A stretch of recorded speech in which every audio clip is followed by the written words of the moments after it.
कोणार्क उत्सव द्वितीय संध्यारे प्रथमार्धे भारतवर्षर प्रसिद्ध मणिपुरी नृत्यगना श्रीमती प्रीति पटेल और तांको साथी कलाकार मानक द्वारा मणिपुरी नृत्य शैली रे नाचमलेईद्रे मणिपुर रास नृत्य अभिनय परिवेशित होइतिला।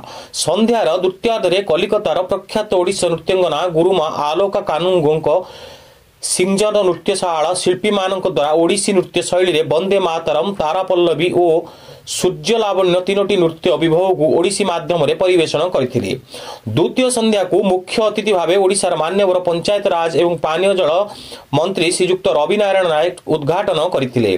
महाप्रबंधक पूर्वतट रेलपथ श्रीजुक्त परमेश्वर पंकुआल और पर्यटन विभाग स्वतंत्र शासन सचिव श्रीजुक्त बाल मुकुंद भूया और सुप्रीमकोर्ट न्यायमूर्ति प्रशांत कुमार मिश्र ओडिशा हाईकोर्ट न्यायमूर्ति चक्रधर शरण सिंह प्रमुख सम्मानीय अतिथि भावे जोग देइथिले।